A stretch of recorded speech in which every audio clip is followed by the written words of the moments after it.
Hey, Alpha Nurses, I'm Licensure from alphanurseguide.com. This is larynx cancer questions. Without delay, let's get started. Which of the following home care instructions would be appropriate for a client with a laryngectomy? 1. Perform mouth care every morning and evening. 2. Provide adequate humidity in the home. 3. Maintain a soft, bland diet. 4. Limit physical activity to shoulder and neck exercises. The correct answer is 2. Adequate humidity should be provided in the home to help keep secretions moist. A bedside humidifier is recommended. A high fluid intake is also important to liquefy secretions. Mouth care is important to prevent drying of mucous membranes and should be performed frequently throughout the day, especially before and after meals, to help stimulate appetite. The client may eat any food that can be chewed and swallowed comfortably. The client may resume physical activity as tolerated. A client has just returned from the post-anesthesia care unit after undergoing a laryngectomy. Which of the following interventions should the nurse include in the plan of care? 1. Maintain the head of the bed at 30 to 40 degrees. 2. Teach the client how to use esophageal speech. 3. Initiate small feedings of soft foods. 4.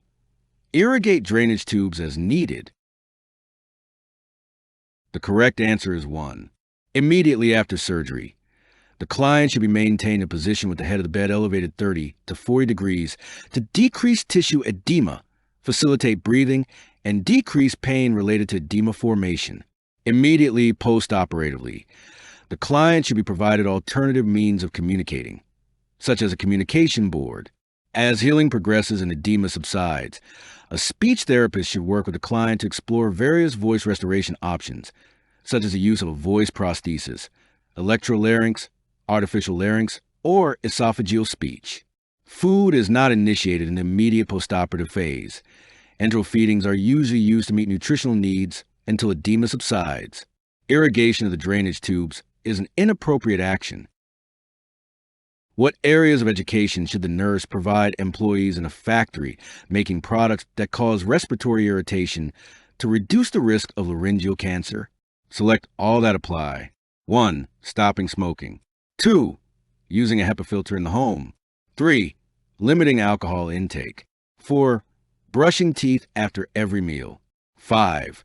Avoiding raising the voice to be heard over the noise in the factory. The correct answers are 1 and 3. The primary risk factors for laryngeal cancer are smoking and alcohol intake. Smoking cessation is most successful with a support group or counseling. Heavy drinking should be avoided since the risk increases with the amount of alcohol consumption. HEPA filters help trap small particles and allergens to reduce allergy symptoms and asthma. Poor oral hygiene is not a risk factor, nor is overusing the voice. The client with a laryngectomy does not want his family to see him. He indicates that he thinks the opening in his throat is disgusting. The nurse should 1. Initiate teaching about the care of a stoma. 2. Explain that the stoma will not always look as it does now. 3. Inform the client of the benefits of family support at this time. 4. Explore why the client believes the stoma is disgusting. The correct answer is 4. Changes in body image are expected after laryngectomy, and the nurse should first explore what is upsetting the client the most at this time. Many clients are concerned about how their family members will respond to the physical changes that have occurred as a result of a laryngectomy, but discussing the importance of family support is not helpful. Instead, the nurse should allow the client to communicate any negative feelings or concerns that exist because of the surgery. The client's feelings are not related to a knowledge deficit, and therefore, it is too early to begin teaching about stoma care. It is also not helpful to offer reassurances about the change in appearance. The client will require time to adjust to the changed body image. The nurse is suctioning a client who had a laryngectomy. What is the maximum amount of time the nurse should suction the client? 1. 10 seconds. 2. 30 seconds. 3. 45 seconds. 4. 60 seconds. The correct answer is 1. A client should be suctioned for no longer than 10 seconds at a time. Suctioning for longer than 10 seconds may reduce the client's oxygen levels so much that he becomes hypoxic. Postoperative nursing management of the client following a radical neck dissection for laryngeal cancer requires 1. Complete bed rest minimizing head movement. 2. Vital signs once a shift. 3. Clear liquid diet started at 48 hours. 4. Frequent suctioning of the laryngectomy tube. The correct answer is 4. The nurse must maintain patency of the airway with frequent suctioning of the laryngectomy tube that can become occluded from secretions, blood, and mucus plugs. Once the client is hemodynamically stable, getting out of bed should be encouraged to prevent postoperative complications. Vital signs should be monitored more frequently in a postoperative client. A swallow study is done at approximately 5 to 7 days after surgery, prior to starting oral intake. The nurse's assignment consists of 4 clients. Prioritize in order from highest to lowest priority in what order the nurse would assess these clients after receiving report. 1.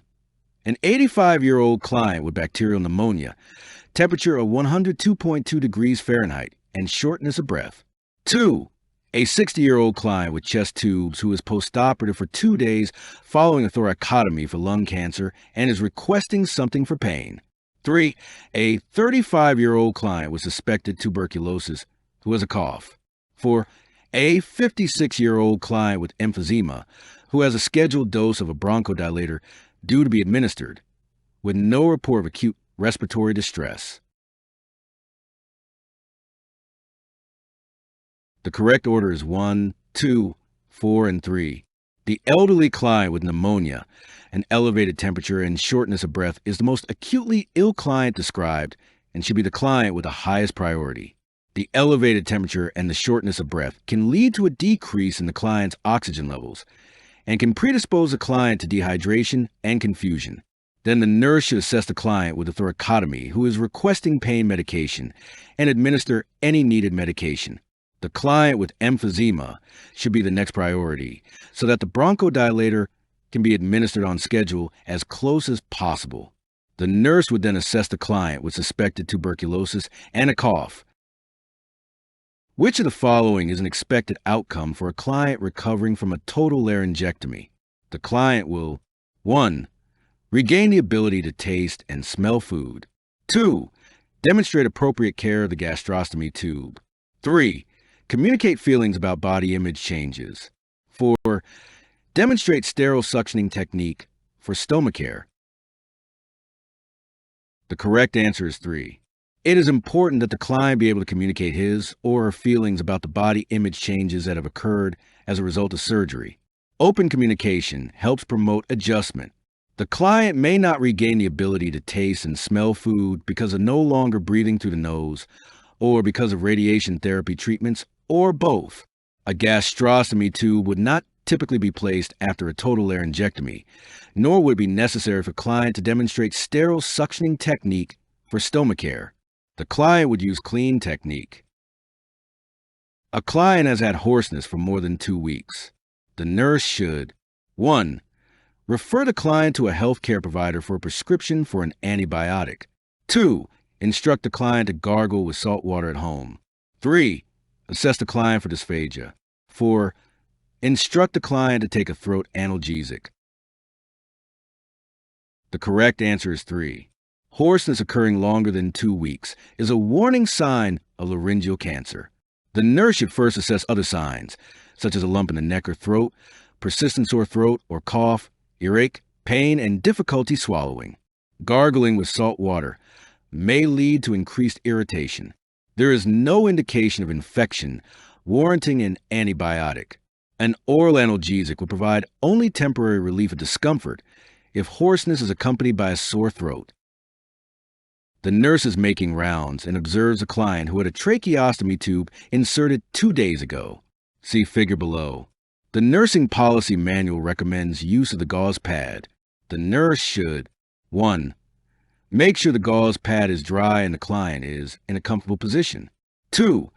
Reposition the gauze pad around the stoma with the open end downward. 3. Ask a registered nurse to change the ties and position another gauze pad around the stoma. 4. Ask the nursing assistant to tie the tracheostomy tube ties in the back of the client's neck. The correct answer is 1. The tracheostomy tube ties and gauze pad are positioned correctly. The nurse should be sure the client is comfortable. The tracheostomy tube ties should be tied in a square knot on the side of the neck and alternate sides of the neck when the ties are changed. The full part of the gauze square should be placed under the tracheostomy tube to absorb drainage. There is no indication the ties need to be changed. An additional gauze pad is not necessary. If necessary, the current gauze square should be changed rather than add an additional pad. When suctioning a tracheostomy tube 3 days following insertion, the nurse should follow which of the following procedures. 1. Use a sterile catheter each time the client is suctioned. 2. Clean the catheter in sterile water after each use and reuse for no longer than 8 hours. 3. Protect the catheter in sterile packaging between suctioning episodes. 4.